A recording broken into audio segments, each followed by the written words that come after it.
आज हम इस वीडियो में देखेंगे कि 100 डेज के अंदर में कैसे मल्टीपल रिवीजन्स करने हैं, टॉपर कैसे 9 से 10 बार रिवाइज कर लेते हैं इन दिनों के अंदर, और मैंने अपने टाइम पे कैसे रिवाइज किया था। Hello everyone, I am Tathagat Avatar, currently a second year MBBS student at AIIMS New Delhi. तो बिना टाइम वेस्ट किए हम वीडियो में आगे चलते हैं। तो 11th एंड 12th मिला के कुल हमारे पास 79 चैप्टर्स हैं, जिसमें बायो के अंदर 32 चैप्टर्स हैं, फिजिक्स के अंदर हमारे पास 28 चैप्टर्स हैं, केमिस्ट्री के अंदर 19 चैप्टर्स हैं। अब हमें देखना है कि पर डेज हम कितने चैप्टर्स करें जिससे हम एक ज्यादा से ज्यादा मल्टीपल रिवीजन कर पाए और एग्जाम के अंदर में कोई कंफ्यूजन ना हो, क्योंकि आप जितना ज्यादा रिवीजन करोगे आपको आंसर टिक करने में उतना ही कम टाइम लगेगा और उतना ही कम कंफ्यूजन होगा। हम सबसे पहले देखेंगे आपके दिन का शेड्यूल कैसे होना चाहिए। तो मान लेते हैं कि अभी के टाइम पे आपके पास 3 महीने बचे हैं, तो आप तो 14 आवर्स की स्टडी करोगे। उसमें से मान लो अगर टेस्ट देने में 4 घंटे जाते हैं तो उस हिसाब से आपको 10 आवर मिलते हैं सेल्फ स्टडी के लिए जिस दिन आप टेस्ट दे रहे हो, और जिस दिन नहीं दे रहे हो उस दिन करीब आपके पास 14 आवर्स होंगे जिसमें आप सेल्फ स्टडी कर सकते हो। जिस दिन आप टेस्ट देते हो उस दिन बायो को आपको 4 घंटे देने हैं, फिजिक्स को 3 घंटे और केमिस्ट्री को 3 घंटे। बायो को मैंने इसलिए ज्यादा दिया क्योंकि चैप्टर्स ज्यादा हैं और ज्यादा क्वेश्चंस आपके नीट के अंदर में आने वाले हैं। अभी वही टाइम है जिस टाइम पे आपको बायो की ज्यादा रीडिंग करनी चाहिए। और जिस दिन आप टेस्ट नहीं दे रहे हो तो उस दिन एक्स्ट्रा 4 आवर को 2 आवर आप फिजिक्स के अंदर और 2 आवर केमिस्ट्री के अंदर ऐड कर सकते हो आपके वीक एरियाज के हिसाब से। तो सबसे पहले हम आते हैं बायो के अंदर। बायो के अंदर कुल आपके पास 32 चैप्टर्स है, 19 from 11th and 13 from the 12th। So revision का जो पैटर्न होगा, पर डे हमें 3 चैप्टर रिवाइज करने हैं फ्रॉम एनसीईआरटी ओनली। मैंने अपने टाइम पे 4 चैप्टर्स भी मैं ट्राई करता था रिवाइज करने के लिए। मैंने आइडियली 3 रखा है क्योंकि आप हो सकता है कि आपको फिजिक्स या केमिस्ट्री में ज्यादा टाइम देना हो या आपको रिवीजन में टाइम लगे। तो क्योंकि 11th में ज्यादा चैप्टर है तो 2 चैप्टर हम 11th से रिवाइज करेंगे और 1 चैप्टर हम 12th से रिवाइज करेंगे। ये हमारा पैटर्न होगा फॉर रिवीजन। हम 3 चैप्टर्स को रिवाइज करने वाले हैं, तो करीब 11 दिन के अंदर में हमारा रिवीजन कंप्लीट हो जाएगा फर्स्ट रिवीजन। क्योंकि हमारे पास 100 डेज का टाइम है तो हम ऑलमोस्ट 9 टाइम्स रिवाइज कर लेंगे। बट क्वेश्चन आता है क्या हर चैप्टर्स को 9 टाइम रिवाइज करना जरूरी है या फिर किसी चैप्टर्स को सिर्फ 9 बार रिवाइज करने से हो जाएगा? तो देखो यार, 9 बार रिवीजन करना बहुत ज्यादा है एक्चुअली। इस तरह रिवीजन करने के बाद आपको एग्जाम के अंदर में दिक्कत बिल्कुल ही नहीं आएगी। बट सारे चैप्टर्स को 9 टाइम रिवीजन करने की जरूरत नहीं है। Cell the unit of life है, द लिविंग वर्ड है, 3-4 पढ़ने के बाद भी हो जाएगा।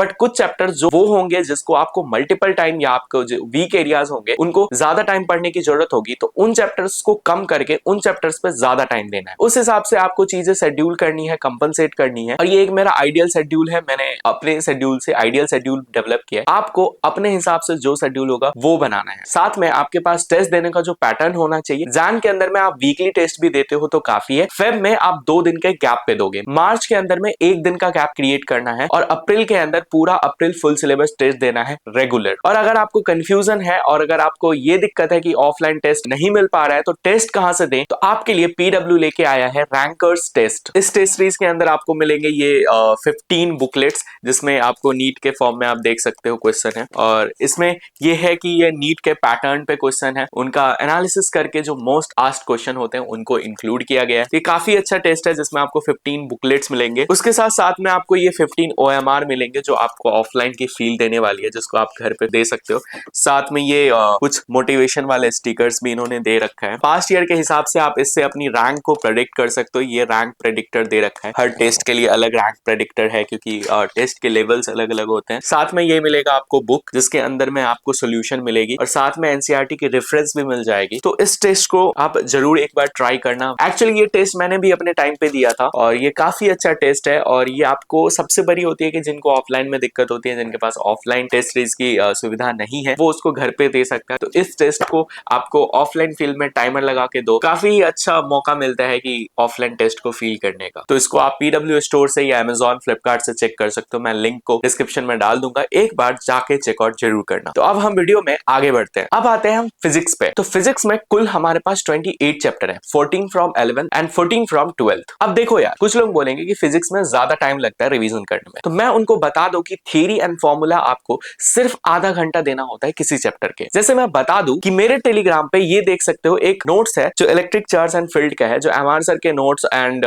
फॉर्मूले लिखे हुए हैं। ये करीब 10 पेजेस में है। अगर आपको इसको हार्डली सिर्फ रीड करना है तो मुझे लगता है कि 30 to 40 मिनट्स लगेगा और ये पूरा चैप्टर रिवाइज हो जाएगा। इससे ज्यादा इसको रिवीजन करने की जरूरत नहीं है। मोस्ट ऑफ द टाइम हमें क्वेश्चन प्रैक्टिस पे लगाना है। तो मान लो हम 1 घंटा पर डे डेडिकेट करते हैं for formula and theory revision, तो हम पर डे 2 चैप्टर्स को रिवाइज कर लेंगे फॉर्मूला के हिसाब से। अगर चैप्टर छोटा है तो 2 से 3 चैप्टर भी रिवाइज कर सकते सकते हैं। आपको रिवीजन में सिर्फ देखना है एक बार पलट के, उससे ज्यादा रटने की कोशिश नहीं करनी है। तो पर डेज अगर आप 2 चैप्टर्स को रिवाइज करते हैं 1 घंटे के अंदर में, तो आप 14 डेज में रिवीजन कंप्लीट कर लोगे। अगर 14 डेज में कंप्लीट कर लोगे तो आप नीट देने से पहले लगभग 7 बार आप रिवीजन कर चुके होगे चैप्टर को। अब आता है जो हमारे पास 3 में से जो 2 घंटा बचा हुआ है, 2 घंटे में हम करने वाले हैं क्वेश्चन की प्रैक्टिस। क्वेश्चन प्रैक्टिस में हमें क्या करना है, एक चैप्टर 11 से और एक चैप्टर 12 से पिक करना है, और 11th के चैप्टर से 45 क्वेश्चन करना है एंड 12th के चैप्टर से 45 क्वेश्चन करना है। मान लो आज हमने 11th का सोचा कि मोशन इन स्ट्रेट लाइन करना है, तो उसके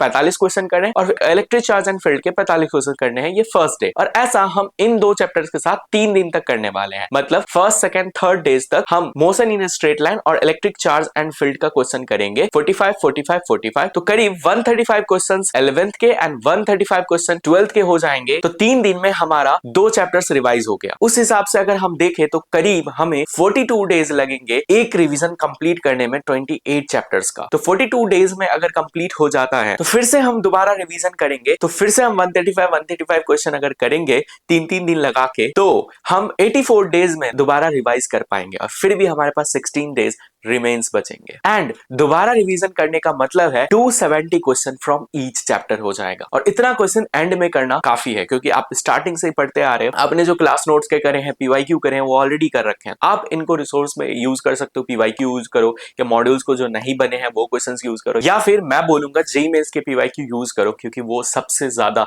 इफेक्टिव रहेगा अभी के टाइम पे करना। एक चीज ऐड करना चाहूंगा, सबसे पहले अपने फिजिक्स में डिफिकल्ट, मॉडरेट एंड जो आपके स्ट्रॉन्ग पोर्शन है उनके लिस्ट बनाओ और डिफिकल्ट वाले चैप्टर से शुरू करना शुरू करो, क्योंकि वो ज्यादा जरूरी है, क्योंकि उससे अगर क्वेश्चंस आएंगे तो आपको दिक्कत होगी सॉल्व करने में। इसलिए सबसे पहले डिफिकल्ट वाले से क्वेश्चन करना शुरू करो। एंड हाँ, आपके पास जिस दिन आप टेस्ट नहीं दे रहे हो उस दिन आपके पास 4 आवर एक्स्ट्रा जो है वो 2 आवर्स आप फिजिक्स में एक्स्ट्रा देने वाले हो, तो आप ट्राई करो कि उसमें भी आप 45 क्वेश्चंस एक्स्ट्रा कर लो उस दिन पे। मतलब 90 + 45 हो जाएगा आपका 135 क्वेश्चंस आप जिस दिन टेस्ट नहीं दे रहे हो उस दिन फिजिक्स के अंदर में कर सकते हो, या फिर उस 2 आवर्स को उनमें लगा सकते हो जो क्वेश्चंस आपको डिफिकल्टी हुई, जो आपको फर्स्ट डे पे सॉल्व नहीं हुआ, उनको सीखने में लगा सकते हो उन 2 आवर्स को। अब नेक्स्ट पे आते हैं, दैट इज केमिस्ट्री। केमिस्ट्री में हमारे पास करीब 19 चैप्टर्स हैं, जिसमें से इनऑर्गेनिक के अंदर 4 चैप्टर्स हैं, फिजिकल के अंदर 8 चैप्टर्स हैं और हमारे पास ऑर्गेनिक के अंदर 7 चैप्टर्स हैं। तो फिजिकल केमिस्ट्री की बात करें तो इसमें कुछ फिजिक्स की तरह ही दिमाग लगाना है। अभी के टाइम पे सिर्फ आधा घंटा आप देना फिजिकल केमिस्ट्री के थ्योरी वाले पार्ट को। थ्योरी वाले पार्ट में सिर्फ फॉर्मूले रिवाइज करने हैं क्लास नोट्स में जो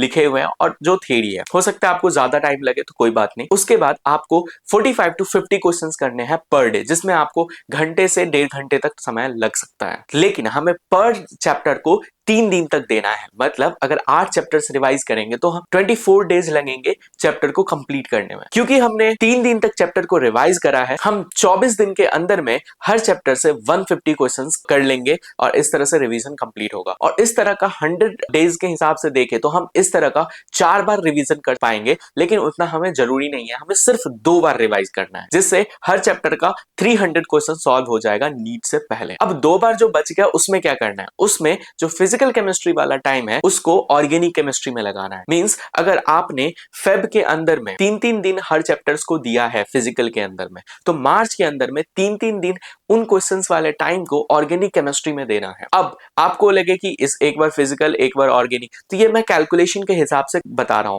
आप फिजिकल करने के बाद 3 दिन तक, आप ऑर्गेनिक बीच में 3 दिन तक कर सकते हो, बट ये कैलकुलेटेड है इसीलिए मैं बता रहा हूं कि आप इस तरह से यूज कर सकते हो। और आप ऑर्गेनिक भी 2 बार इस तरह से रिवाइज कर पाओगे 300 क्वेश्चंस के अप्रॉक्स, और बच जाती है इनऑर्गेनिक केमिस्ट्री। तो मैं इनऑर्गेनिक केमिस्ट्री में बता दूं कि सिर्फ आपके पास 4 चैप्टर्स हैं, उसमें भी आपको सिर्फ अगर हमें देखा जाए तो क्वेश्चन पे ध्यान सिर्फ और सिर्फ कोऑर्डिनेशन कंपाउंड पे देना है। केमिकल बॉन्डिंग के जो क्वेश्चंस आएंगे इजी रहेंगे और पीरियोडिक टेबल के भी जो आपके क्लास नोट्स में होते हैं, आपको मेहनत करना है सिर्फ कोऑर्डिनेशन कंपाउंड पे। कोऑर्डिनेशन कंपाउंड को 1 या 2 दिन को लेकर बैठो और उसके 200-300 क्वेश्चंस बना डालो। उसके बाद उसकी जरूरत नहीं पड़नी चाहिए क्वेश्चंस की, सारे ही कॉन्सेप्ट्स क्लियर कर लो। उसके बाद बस थ्योरी रिवाइज करना है। बाद बाकी आपने लगभग, अगर मैं देखूं तो एक दिन में आप 2 घंटे में चाहे फिजिकल रिवाइज कर रहे हो या ऑर्गेनिक रिवाइज कर रहे हो, उसमें आप खत्म कर रहे हो। फिर भी आपके पास केमिस्ट्री के लिए 1 से 2 घंटा बचता है। आप उस 1 से 2 घंटे में ब्लॉक केमिस्ट्री को टाइम दोगे या फिर ऑर्गेनिक केमिस्ट्री के थ्योरी को रिवाइज करना है उसको दोगे। अब उस 1 घंटे में यदि मान लो आपको पढ़ने वाला जो चैप्टर है डीएनए ब्लॉक है, पीरियोडिक टेबल है, केमिकल बॉन्डिंग, आप एक एक घंटा करके अगर रोज रीडिंग देते हो तो कितना ज्यादा होगा, क्योंकि सिर्फ 4 चैप्टर्स है आपके पास इनऑर्गेनिक में पढ़ने के लिए। वो नीट आते आते ना रट जाएगा आपको। इस चीज को यूज करो।